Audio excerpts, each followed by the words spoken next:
everyone. I was speaking to someone at church this morning and they were saying to me that they are in a season where they can't create as much as they would like to, and they're not connecting with that creativity, and it was worrying them. They're in a season of life that's very busy, lots of family things going on, and it's not as easy to find space and time and things to inspire them to spark off that creativity. And one of my thoughts on this is that creativity can be seasonal. Our lives are seasonal. For a while we're single, then we could be married, or we could be having children, or we could be in a particular job, or we might be at university, or we might be retired. And each of those seasons bring different challenges and different activities that we can get involved with. Creativity, though, doesn't disappear necessarily. This person's fear was the creativity had gone.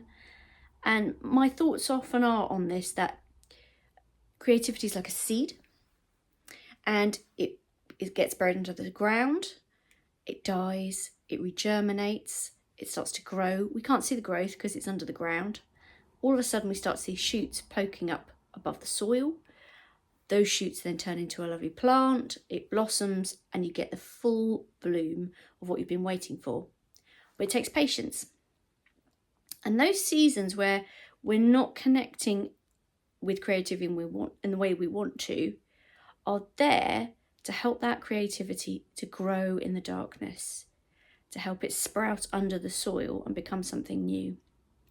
And in those seasons, we need to encourage ourselves that this isn't a death, things haven't died, it isn't the end. It's just a process that we have to go through. And there are ways in those seasons where life is very busy, where we can find little things we can do to be creative.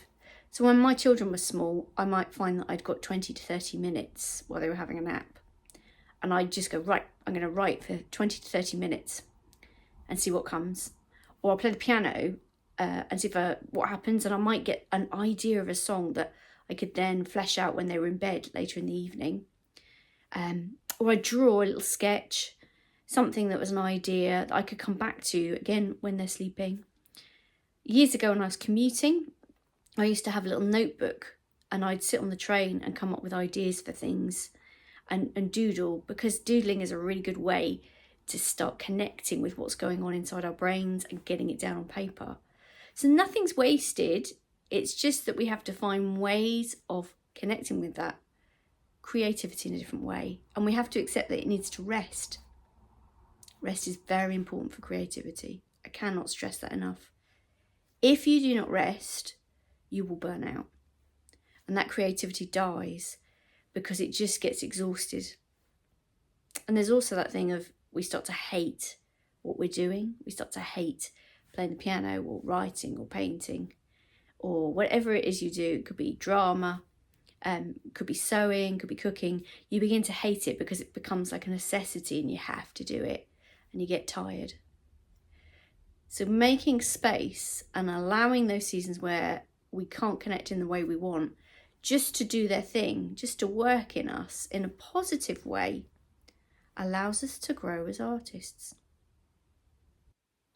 Another thing that happens in those seasons where we can't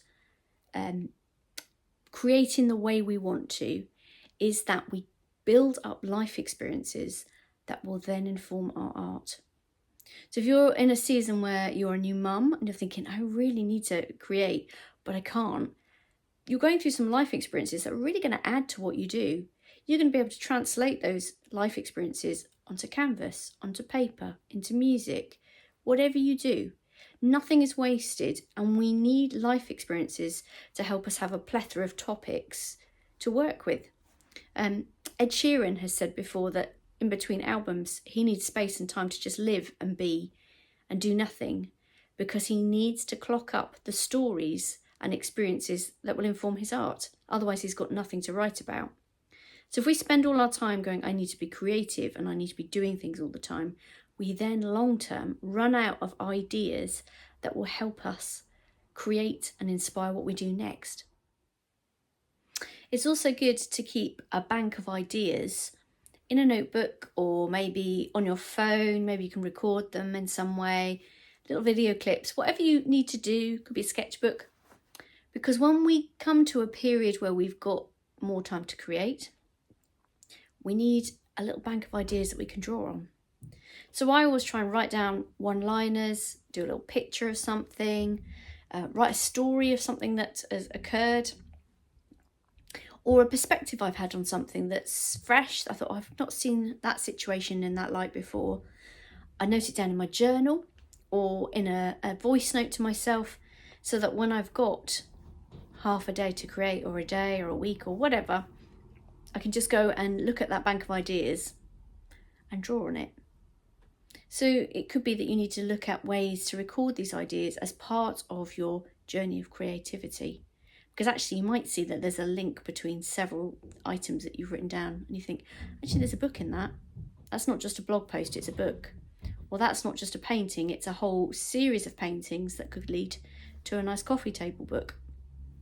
So be encouraged that creativity sometimes can be just making lists of ideas.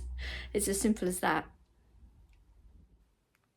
So going back to this lady at church this morning, when she said she was worried that the creativity had died and she couldn't connect with it, I explained to her this idea that it's dormant under the soil. But she had a different analogy, which was really interesting. She said, is it that creativity is like a volcano and it's dormant and then suddenly it explodes at the right time? And I thought that's quite interesting, because volcanoes don't go extinct. There's this idea we've always had that volcanoes die and they become extinct. Actually, they don't. They lie dormant, and then surprisingly, when we don't realise it's coming, they erupt and just go everywhere. And it's an interesting analogy with creativity, because you can probably look back across your creative journey and think, gosh, there were times when I had so many ideas and so many things I was trying to do that I couldn't cope with it. And I think we've all had that, the volcanic explosion of creativity that leads us to a fantastic project at some point, or leads us to many ideas that we can then implement as we go along. So be encouraged by that idea. Have a little reflection on whether you feel you're in the stage where you're a seed and it's under the ground and it's germinating and it'll grow into a plant, or whether you're at the stage where it's more like a volcano, it's dormant and it's just going to explode. But whichever way it is, it's encouraging, because actually what we're saying is creativity doesn't disappear and die. It just needs the right moment, the kairos moment, to come forth. If you've enjoyed my vlog today, why not like and subscribe? You can also find me at helensandersonwhite.com, where you can read my blogs and find out a little bit more about what I do. You can also follow me on social media on Instagram, Facebook and Threads, and my handle is Helen Sanderson White.